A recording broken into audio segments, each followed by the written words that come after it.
It's good to be with you today. I actually retired from the presidency of Oklahoma Wesleyan University about 2.5–3 years ago, and Marcy and I decided that we loved Oklahoma, so we built a little home on a postage stamp sized ranch northwest of Dewey, Oklahoma, out in the Osage Hills. And I'm going to give you two evidences that obviously my IQ should be challenged. Number one, I decided to go buy horses. Now, I have learned something since purchasing those horses. All horses are Democrats. Did you know that? They eat cash and they produce boatloads of crap every day. I've learned that. And I've also doubled down on my foolishness, and I've decided to run for county commissioner for Osage County District 1. A district that has 1,000 miles of gravel roads and more cows than horses. And I have been told more cows than people, and I have been told that those cows can't vote for me. I didn't know that when I decided to run.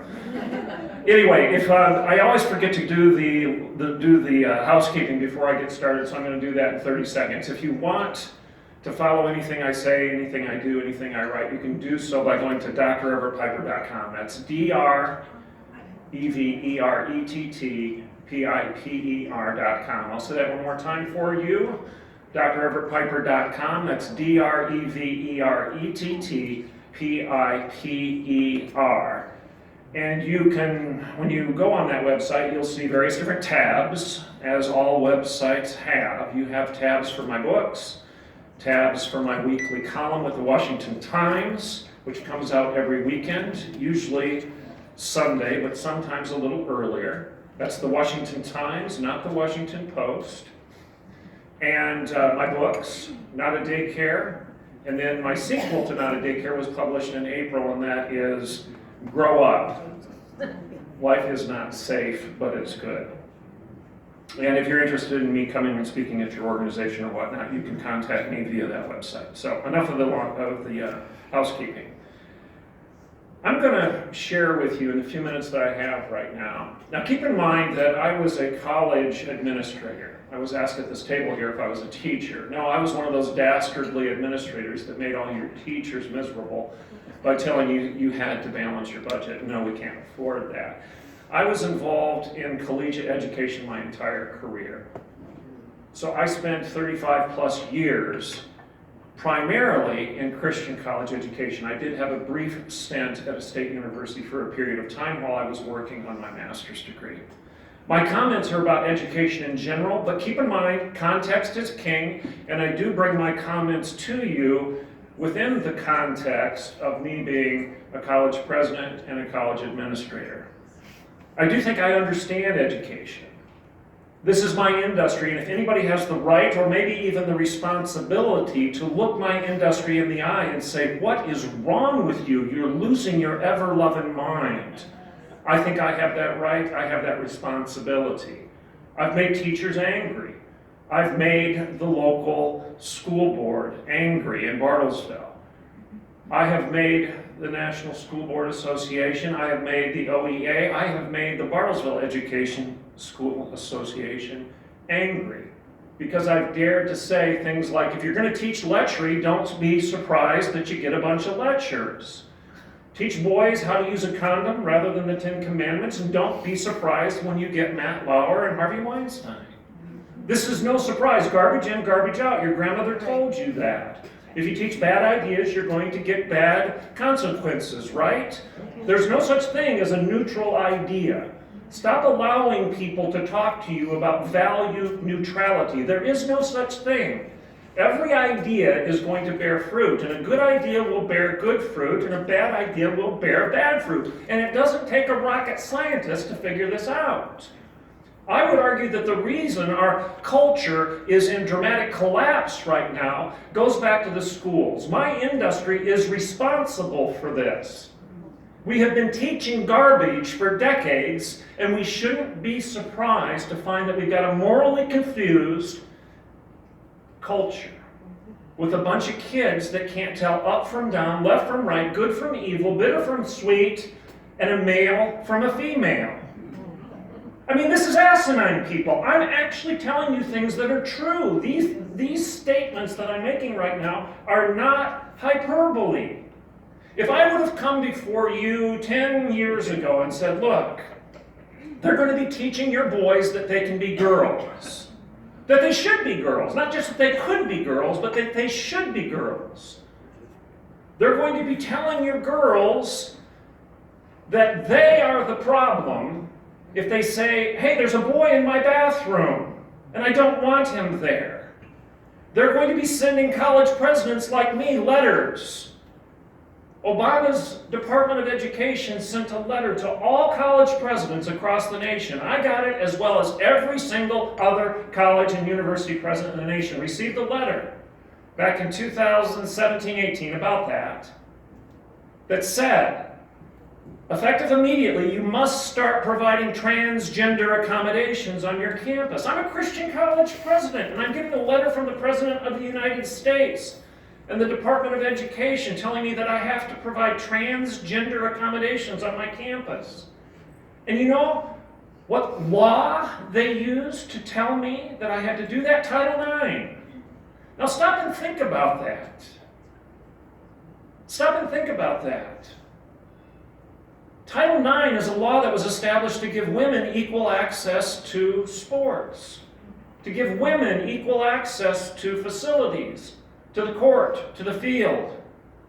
Title IX was for women's equality. That's why it exists. Now, my university had complied with Title IX since the 1970s, and proudly so. We had women's soccer, women's softball, women's basketball. We treated women with the same preference, if you will, that we treated young men. They got their scholarships, they got their court time. We tried to give them as much support and as much money as the boys got. And now I'm getting a letter from our President of the United States telling me that under the auspices of a law that says I have to give women equal rights to the field and to the facility, to the shower and to the locker room, I now have to deny that women are real and take all of the women's rights away from them and give them to boys? This makes no sense. I responded to Mr. Obama and sent him a letter. And I said, no, I will not comply. Because to do so would be to deny Title IX. There is no such thing as a feminist if there is no female. There is no such thing as women's rights if women aren't real. At Oklahoma Wesleyan University, women are a fact. They're not a fabrication. They're not a fantasy. Women are real. They're not leprechauns and unicorns. They actually exist. We're not going to blackface them. You ever stop and think about it? That's what this trans lunacy does. It blackfaces women in the same manner that white supremacists used to blackface African Americans. You dress up in drag with exaggerated makeup and exaggerated features that you think represent a female, and that's a good thing? No, it's not a good thing.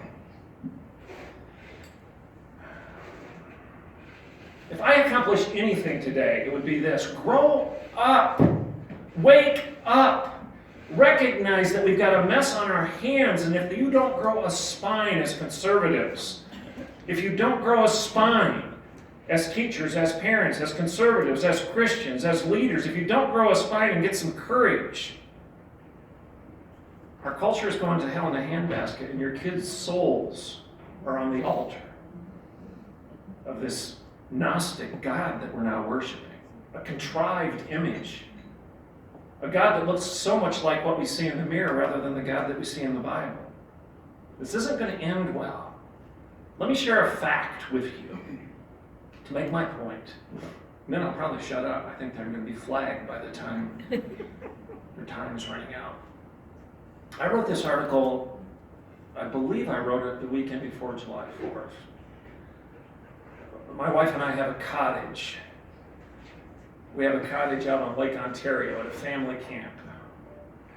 It's very rustic, unglamorous little situation there, but I'm literally from here to the windows from the shores of Lake Ontario, so it's not a bad place to be when it's 100 degrees here in Oklahoma. I was out there at our family camp, our church camp there at the cottage, and I read this story in the news. and my deadline for my Washington Times column was coming due, so I decided to write on this story. Now, I don't know if you remember this or not, but you should. Okay, here's what I say in my column. This week, a message from the gay community, quote unquote, was posted on YouTube. It was delivered in song by the San Francisco Gay Men's Chorus. Do you remember this story? Okay, it was actually on YouTube. Now, I don't think you can find it now because it did receive a lot of pushback, and I think they took it down. But I'm going to, I wrote down the lyrics before they took it down. Okay? So this was actually a message from the gay community, from the San Francisco Gay Men's Chorus. It was on YouTube. It was getting tens of thousands, if not hundreds of thousands of hits. And many likes. Here's just a smattering of the lyrics from this message. You think that we're sinful. You think that we'll corrupt your kids if our agenda goes unchecked. Funny, just this once, you're correct. We'll convert your children. It happens bit by bit, subtly and quietly, and you will barely notice it. Just like you worried, we'll change their group of friends. You won't approve of where they go at night. You'll be disgusted when they start finding things online that you kept far from their sight. We'll convert your children. Yes, we will. There's really no escaping it. We'll convert your children. We're coming for them. We're coming for your children. We're coming for your children. Soon, we're almost certain your kids will start converting you. We'll convert your children, and then we'll turn to you. Do you hear that? Mm-hmm. So while this little ditty is playing in your head, I want you to consider some of the other news that you all know about. That's why you're here today. At the same time, the same week that this message from the gay community, from the San Francisco Gay Men's Chorus, at the same time, the news from the Chicago school district, public school district, was that they were going to start handing out condoms to fifth graders throughout the entire school system. Quote from Kenneth Fox, who is the Chicago Public Schools chief health officer, was this: "We want to make condoms available to students when they think they need them." They're fifth graders. Did you hear what I said at the beginning of my talk? Teach lechery, you're going to get lectures. Teach young boys how to use a condom rather than to have character. Maybe the 10 Commandments is a good place to start. And then you're surprised when you have Matt Lauer. They're doing exactly what you taught them to do. They grow up and they behave exactly as you instructed them to behave when they were in fifth grade. The Arizona Department of Education made headlines that same week for its recommended readings on equity, which now include research papers on how white babies as young as 3 months old already harbor racial and sexual biases that demand the state's intervention.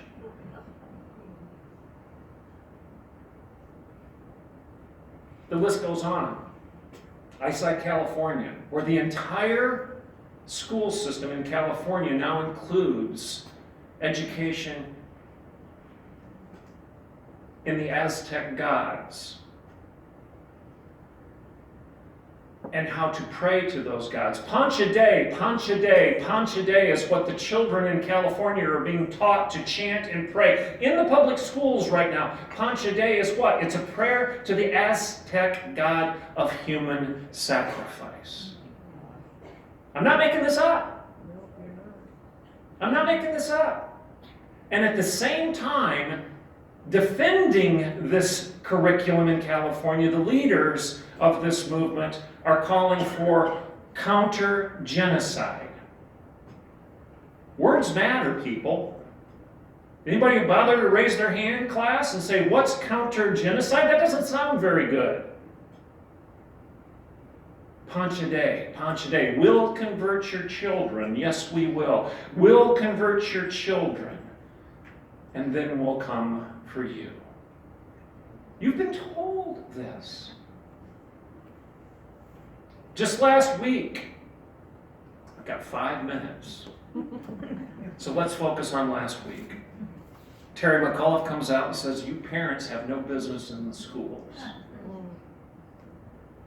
So in the 5 minutes I have left, I don't think I need to convince you of the problem. There's a solution. So let's turn positive here. Because you don't come here just to whine and bemoan the problems. If that's all you came here for, then we're not accomplishing anything. The solution is to look at what happened in the elections last week. What happened? People got. Let's use the Old Testament story of Solomon, the wisest judge in all the land. He had 2 mothers, 2 women, who came to him and both claimed that the baby was theirs. Now one was telling the truth and the other was lying. So what did this wise man, the wisest judge in all the land, do? Well, he rolled the dice, really, 50-50 odds at best. He turned to his guard and said, take your sword and cut that child in half. And what happened? The real mom, the real mother, the real parent was empowered and emboldened and said, no, withhold your sword. Don't cut my son in half.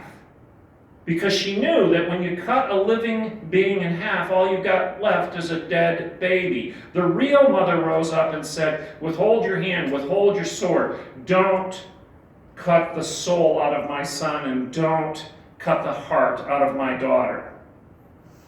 Last week, tens of thousands, hundreds of thousands of real moms and real dads went to the polls and said, stop, withhold your sword. You will not sacrifice my son's soul on the altar of your Gnostic lunacy. You won't do it. You're killing my son. You're killing my daughter. You're telling my son that he should be a girl, and you're telling my daughter that she's in the wrong for complaining about getting raped in the bathroom by a guy that you celebrated being in there.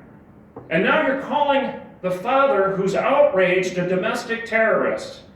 And this label has come down via collusion from the White House. No, we will not let you, in the words of C.S. Lewis, geld the stallion and bid him be fruitful. You will not remove the organ from our kids and demand that they function. You will not laugh at honor and then be surprised that we have traitors in our midst. That's what happened last week, people. Another Old Testament story, and I'm done. I've got to do it in 60 seconds, I think. Sodom and Gomorrah. Pretty sobering story. God's judgment on evil. But there's a silver lining to the cloud. You know what the silver lining is? So God comes and, this is the Piper paraphrase, God comes and tells Abraham, I'm going to destroy that city. Your nephew's in it. It's beyond repair. It's beyond redemption. Abraham says, no, God, will you withhold your judgment if I can find 50 righteous men? God says, sure. Abraham's negotiating with God right now.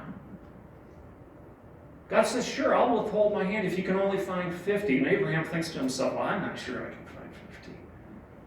God, will you withhold your hand for 40? Yes, I will. How about 30? How about 25? How about 20? Yes, I'll withhold my hand if you can find just 20 righteous people in Sodom. I'll withhold my hand of judgment. Abraham goes down to 10. And what's God's response? Yes, find me 10. And I'll withhold my judgment. The challenge for us today is just find 10 good men and 10 good women. You don't need the majority to win this battle. Because the battle is the Lord's. But you do need 10 righteous people that are willing to step before the king and say, no, you're not doing this. The power is mine. I'm the parent. You're not. Thank you.